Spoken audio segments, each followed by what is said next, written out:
ओम नमः शिवाय। जय श्री महाकाल। देखिए, शुक्रवार का विशेष दिन आ गया ही और ये दिन समर्पित होता ही माता लक्ष्मी जी को। तो आज के उपाय में आपको एक बेलपत्र लेना ही, 11 चावल के दाने लेना ही और माता अशोक सुंदरी जी को प्रसन्न करने के लिए ये विशेष उपाय कर लेना ही। इस उपाय करने के बाद धन संपदा में वृद्धि होगी, कामनाएं इच्छाएं पूर्ण होने लगेगी और किसी भी प्रकार की अगर समस्या है ना, वो समाप्त होगी। तो शुक्रवार का अचूक उपाय ही कैसे करना है वो तो हम बहुत अच्छे से समझाएंगे। उसके पहले इस वीडियो को लाइक कर दें, चैनल पर नए हो सब्सक्राइब कर दें, कम से कम 5 लोगों के साथ व्हाट्सएप पर वीडियो को शेयर करें, उन लोगों की मदद करें। तो जानते हैं पहला वाला उपाय। विशेषकर इस उपाय करने के बाद आपकी सारी दिल की बात पूर्ण होने लगेगी, चाहे वो आपके किसी कार्य को लेकर हो, ठीक, चाहे बिजनेस को लेकर हो या नौकरी को लेकर हो, ठीक। तो आपको ये पहला वाला उपाय जरूर करना ही। क्या क्या सामग्री की जरूरत है? चावल के दाने आपको लेने हैं। कितने दाने? 11 चावल के दाने लेने हैं और वो अक्षत होने चाहिए। इसी के साथ जो अगली सामग्री है वो है लोटा।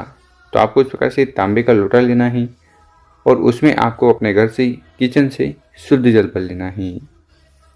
साथ ही साथ आपको इस प्रकार से एक बेलपत्र भी ले लेना है और वो बेलपत्र कहीं से टूटा फूटा खंडित ना हो, यह सुनिश्चित कर लें। और फिर आगे जो भी सामग्री बची है उनको लेकर आपको चले जाना ही अपने घर के नज़दीक, जहाँ पर भी शिव जी का मंदिर है वहाँ मंदिर में पहुंचकर उत्तर दिशा की तरफ मुँह कर बैठ जाना है और जो भी पूजन पाठ पहले करनी है वो कर लीजिएगा। देखिए, शिवलिंग के ऊपर बेलपत्र को उपाय करने से भगवान भोलेनाथ प्रसन्न हो जाते हैं, कामना पूर्ण करते हैं। चावल का उपाय करने से आर्थिक स्थिति सुधरती है, कार्य बनने लगते हैं। तो सबसे पहले करना क्या है, जो 11 चावल के दाने मैंने आपको बताए थे, एक एक चावल तक के दाने को इस जल के लोटे में सम्मिलित कर लेना ही, मिला लेना ही। उसके बाद जो एक बेल का पत्ता हमने आपको बताया था, उस बेल पत्ते को उठाना ही और उसको आपको अपने हाथ में इस प्रकार से रखना ही। इसकी जो डंडी है वो आपकी तरफ होगी, ठीक है, और जो बड़ी पत्ती है वो शिवलिंग की तरफ होगी, ठीक है। इस प्रकार से बेलपत्र को हाथ में रख लेना। उसके बाद जो एक जल का लोटा है उसको शिवलिंग के ऊपर, उसको अपने हाथ में इस प्रकार से रखना ही। सबसे पहले बेल का पत्ता रखना, उसके ऊपर उस जल के लोटे को रख लेना ही। और अगर आपके घर के नज़दीक शिव मंदिर है तो ये कार्य अपने घर से भी कर सकते हो, ठीक। उसके बाद क्या करना है, जल के लोटे को उठाना ही।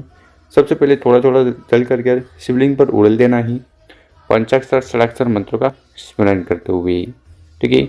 जल समर्पित कर दिया। उसके बाद जो एक बेल का पत्ता है उसको उठाना ही और उसको आपको समर्पित करना ही माता अशोक सुंदरी वाली जगह पर, दोनों जलाधर के बीच में मोटी सी लाइन है ना यहाँ पर। और फिर शिवलिंग के पास बैठकर माता अशोक सुंदरी जी और भगवान भोलेनाथ से प्रार्थना निवेदन कर लेना ही कि आपकी सारी कामना इच्छाएं मनोरथ हैं उन्हें पूर्ण करें। तो कामना पूर्ति के लिए पहला वाला अचूक उपाय जरूर कर लेना ही। अब जानते हैं गुरु जी द्वारा बताया गया अगला उपाय। विशेषकर इस उपाय करने के बाद लक्ष्मी नारायण जी प्रसन्न होंगे और आपके जीवन में जो आर्थिक स्थिति आ रही है उनको सुधारेंगे और धन संपदा में वृद्धि करेंगे। तो इस वाले उपाय के लिए जो सबसे पहले सामग्री चाहिए वो है दुर्वा। क्या लेना है? जो घास आती है ना, दुर्वा, वो आपको लेनी है। कितना? मात्र 1 बंडल। इसी के साथ जो अगली सामग्री है वो है दूध। तो आपको इस प्रकार से 1 कटोरा दूध ले लेना है। कच्चा दूध होगा तो सर्वोत्तम होगा। और आखिर में जो सामग्री है वो है स्टील का लोटा। तो आपको इस वाले उपाय के लिए स्टील का लोटा लेना ही, उस स्टील के लोटे में जल भर लेना ही। साथ ही साथ जो कच्चा दूध हमने आपको बताया था उस कच्चे दूध को जल के लोटे में डालना है। साथ ही साथ जो 1 दुर्वा का बंडल है उसको भी जल के लोटे में सम्मिलित कर लेना है। और फिर इस उपाय को आपको अपने घर के मंदिर में या घर के किसी भी स्थान पर कर सकते हो। कहाँ पर? देखिए, विष्णु भगवान का जो भी स्वरूप आपके घर में हो, ठीक है, लड्डू गोपाल हुए, मूर्ति हुई, पोस्टर हुआ विष्णु भगवान का, उनके समक्ष आपको ये विशेष तरीके से उपाय करना है। तो इस उपाय में सबसे पहले करिए क्या, आपको इस प्रकार से एक पटिया ले लेना है। लकड़ी का पटिया आपने देखा होगा ना, वो इस प्रकार से होता है। तो आपको एक लकड़ी का पटिया ले लेना है। उस पटिया के ऊपर जो भी कपड़ा आपके पास हो, पीला कपड़ा हो तो पीला कपड़ा आपको बिछा देना है, ठीक है।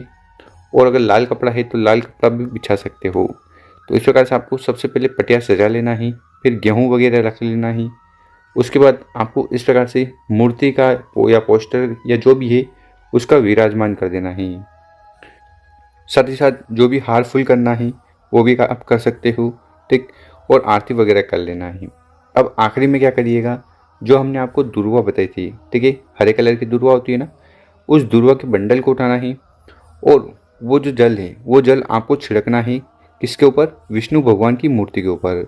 इस जल के लोटे में आपने कच्चा दूध और दुर्वा डाली थी और जल मिलाया था। उस जल को आपको विष्णु भगवान के ऊपर छिड़कना है। कितनी बार छिड़कना है? तो 108 बार छिड़कना है। एक मंत्र का जाप करते ही मंत्र है ओम महालक्ष्मी नमः। इस मंत्र का आपको जाप करना है और 108 बार जल को छिड़कना है, ठीक है। कहाँ पर? विष्णु भगवान की मूर्ति के ऊपर। बस ये विशेष उपाय आपको शुक्रवार वाले दिन कर लेना ही। उसके बाद माता लक्ष्मी और भगवान विष्णु की असीम कृपा आप पर होगी। सारी धन से जुड़ी समस्या समाप्त होगी और कामनाएं पूर्ण होगी। तो माता लक्ष्मी पार्वती तो लक्ष्मी नारायण जी को प्रसन्न करने के लिए अचूक उपाय जरूर कर लीजिएगा। अब जानते हैं गुरु जी द्वारा बताया गया तीसरा वाला उपाय। इस उपाय करने के बाद जीवन की सारी समस्या समाप्त होगी, बाधाएं खत्म होगी। तो इस वाला उपाय के लिए क्या क्या जरूरत है? इस प्रकार से आपको सबसे पहले एक दीपक ले लेना है, मिट्टी का दीपक ले लेना, ठीक। जलाने के लिए आपको गोल बत्ती लेनी है और घी ले लेना है। उसके बाद उस दीपक को लेकर आपको किसी भी बेलपत्र के पेड़ के नीचे चल जाना है, ठीक है। कब भी जा सकते हो, पर विशेषकर शाम के समय जाओगे तो ज़्यादा लाभ देखने को मिलेगा, ठीक। और यहाँ पर क्योंकि शाम के समय बेलपत्र के पेड़ के नीचे माता लक्ष्मी का वास होता है, तो आपको करना क्या है, उस दीपक को उठाना है और वहीं पेड़ के नीचे रखकर उसको दीपक को प्रज्वलित कर देना है। ओम महालक्ष्मी नमो, साथ ही साथ ओम शुक्र देवताय नमो, ओम शुक्र देवताय नमो का स्मरण करते हुए। क्योंकि ये उपाय आप शुक्रवार वाले दिन कर रहे हैं, तो अगर आप शुक्र देवता को प्रसन्न कर लोगे तो जीवन में आ रही किसी भी प्रकार की समस्याएं, बाधाएं और जो परेशानियां हैं वो समाप्त होने लगेगी। साथ ही साथ आपको उस दिन एक और कार्य करना है। वो कार्य है जो महामृत्युंजय जो मंत्र है, आपने सुना होगा महामृत्युंजय मंत्र, उसका जाप करना है, ठीक है। तो महामृत्युंजय मंत्र कुछ इस प्रकार ही ओम त्र्यंबकम यजामहे सुगंधिम पुष्टिवर्धनम उर्वारुकमिव वंदना मृत्युर्मोक्षी मामृतात्। तो इस मंत्र का 7 बार, 11 बार, 21 बार, 51 बार, जितनी बार बन पाए आपको जाप कर लेना ही। कहाँ पर? बेलपत्र के पेड़ के नीचे बैठकर दीपक जलाकर महामृत्युंजय मंत्र का जाप कर लेना ही। उसके बाद शुक्र देवता की कृपा से सारी समस्याएं, बाधाएं और जो भी बीमारियां हैं वो समाप्त होने लगेगी और दुख कटेंगे, चिंताएं समाप्त होगी। तो गुरु जी द्वारा बताया गया बहुत ही अद्भुत उपाय ही जरूर करिएगा। तो वैसे तो 3 उपाय बताए हैं, जो उपाय आपको सर्वश्रेष्ठ लगे कोई एक कर लेना। मेरे प्यारे दोस्तों, वीडियो अच्छी लगी हो 5 लोगों के साथ व्हाट्सएप पर वीडियो को शेयर करें। ओम नमः शिवाय।